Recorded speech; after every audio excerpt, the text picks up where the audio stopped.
We are a species obsessed with language.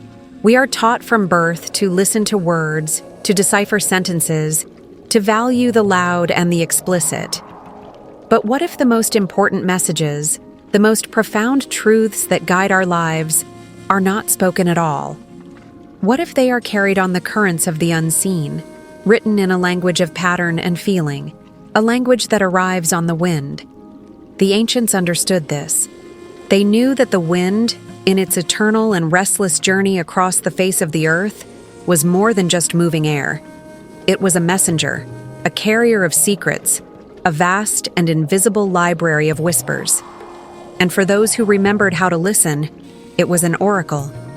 There is a place, high in the great empty plains of the world, known as the Oracle Fields.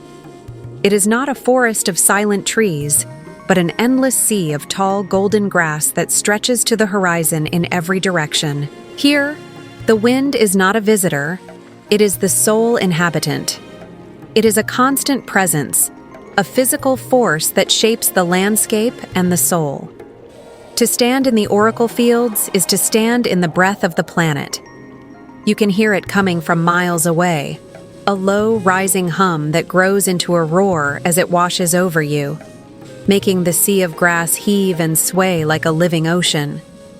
It is a place of immense power and profound solitude, and according to legend, it is a place where the future can be read and the past can be understood. The nomadic tribes who once roamed these plains did not build temples of stone. Their cathedral was the sky, and their sacred text was the wind. They called the patterns of the moving grass the Whisperscript.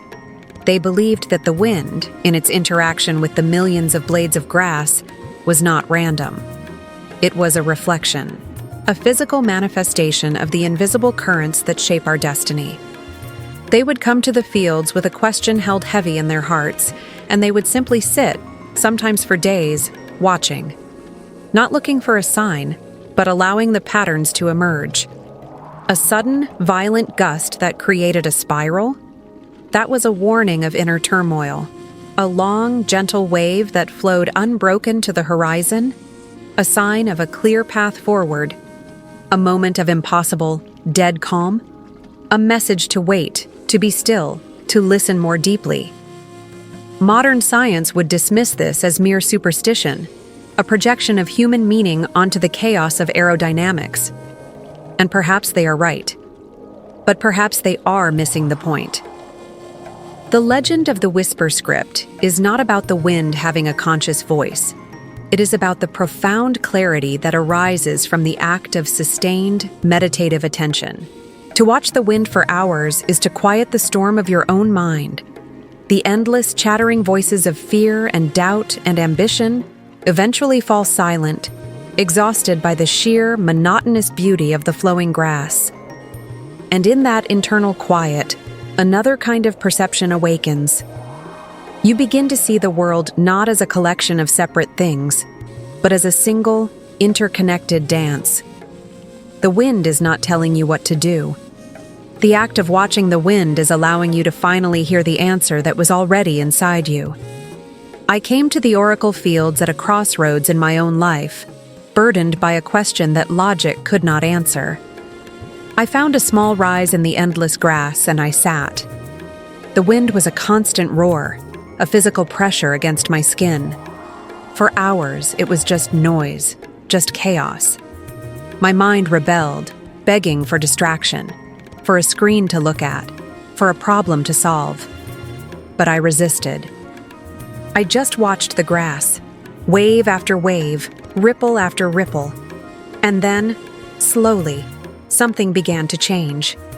I stopped trying to see something. I just saw. I saw the way a powerful gust would bend the grass almost to the ground, and how, in the lull that followed, each blade would resiliently spring back. I saw how a small, contrary breeze could create a complex, beautiful eddy that moved against the main current for a moment before rejoining it. The sun began to set, painting the sky in violent hues of orange and purple. The wind, as if in reverence, began to soften. And in that moment of twilight calm, I saw it. A single, perfect, slow-moving wave formed in the distance and began to travel across the entire field, directly towards me. It was not a violent gust, but a deliberate, graceful, and powerful current. It did not bend the grass, it made it bow. As it washed over me, I felt no push, only a profound sense of peace, of rightness. The message was not in the wave. The wave was the message. The path forward was not about struggle or resistance, but about aligning with a powerful natural current that was already in motion. The answer had been there all along. I just had not been quiet enough to feel its direction. The wind does not speak our language, and for that, we should be grateful. Its messages are far more subtle and far more honest. It speaks in the language of goosebumps on the skin, of a sudden chill, of a gentle caress. It is the voice of our own intuition, that quiet, knowing part of ourselves that is always whispering beneath the noise of our daily thoughts. Life is full of these subtle signs, these currents in the grass. A chance encounter, a song on the radio at the perfect moment, a persistent gut feeling. They are not loud. They do not demand our attention. They simply are. Like the wind, they are carriers of a message that can only be understood when we finally stop and pay attention and listen to the spaces between the sounds.